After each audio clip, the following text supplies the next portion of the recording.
berjalan dengan orang-orang yang pergi umroh, pergi haji, banyak orang mampu. Banyak orang mampu dan mereka hidup bahagia, bisa. Ya. Jadi bukan berarti kalau kita lagi sulit kemudian kita menganggap oh ini berarti saya disiksa sama Allah tuh memang hukuman, tidak.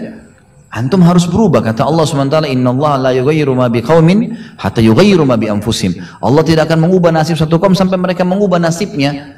Maksud daripada ayat ini adalah, kata sebagian ulama, kalau seseorang muslim dia memohon, merengek, mengadu sama Tuhannya dan meminta apapun sampai dia minta menjadi seorang raja dunia, akan dikabulkan oleh Allah asal dia mau mengubah dirinya. Lalu Allah akan bukakan kepadanya peluang-peluang untuk mencapai apa yang sedang dia minta itu.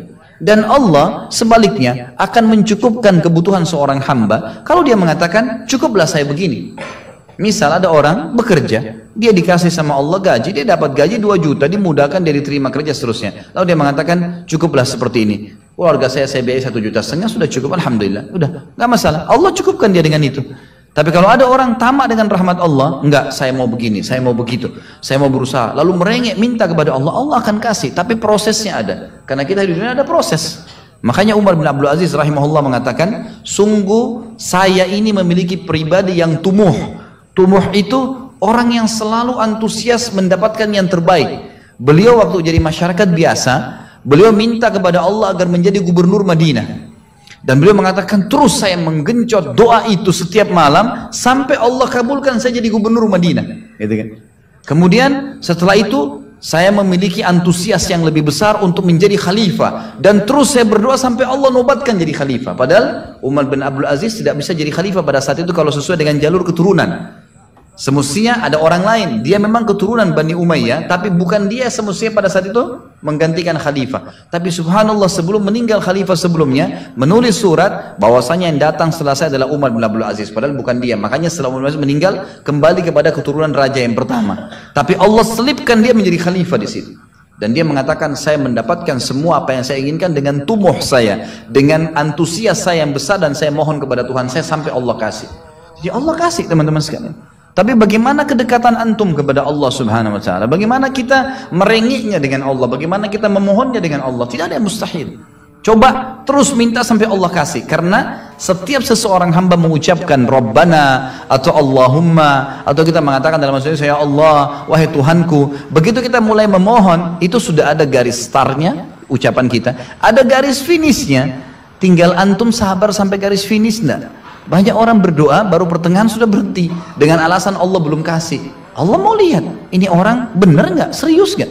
Sama rasionalnya gini, kalau kita kuliah, begitu kita sudah daftar kuliah, sudah ada kan prediksi kita 4 tahun tamat S1 kan?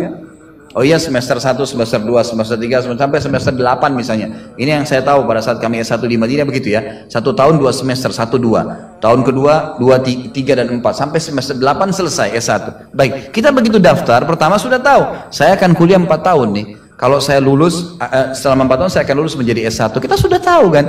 Kalau ada orang baru tingkat 2 sudah berhenti kuliah, dia sendiri berhenti. Itu sama rasionalnya orang kalau berdoa tuh. Kalau merengek sama Allah.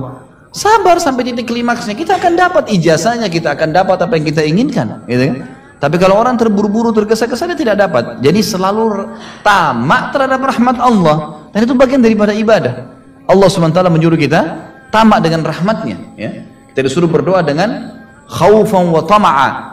Khauf, takut dengan azabnya Allah, jangan masuk neraka, dan tamak terhadap rahmat Allah. Minta terus agar Allah Subhanahu wa taala memberikan kepada kita rahmat yang luas, ditambah, diberikan karunia. Antusias teman-teman sekalian. Orang mukmin itu selalu optimis.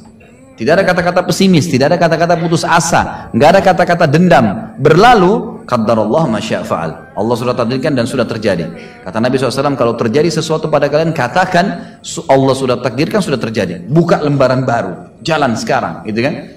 Sampai kata Nabi SAW yang memotivasi kita, kalau di tangan seseorang di antara kalian sebuah bibit, dan dia tahu, bibit pohon, dan dia tahu besok kiamat, tetap dia tancapkan. Tetap dia tancapkan. Sebagian ulama salaf dulu, mereka menanam pohon-pohon teman-teman sekalian, pohon-pohon yang umurnya lama, seperti kelapa, ya, Tapi di sana mungkin mereka menanam pada saat itu kurma. Kurma lama tumbuhnya, gitu kan. Mereka tanam. Sampai pada saat itu ada beberapa sahabat menanam pohon-pohon kurma yang masih kecil. Mereka di umur pada saat itu sampai alis mereka sudah putih dan turun menutupi matanya. Saking tuanya, 80-90 tahun.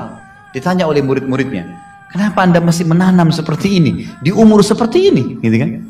Kata dia, Allah akan memberikan saya pahala di setiap gerak-gerik saya termasuk ini. Bagaimana dia antusiasnya?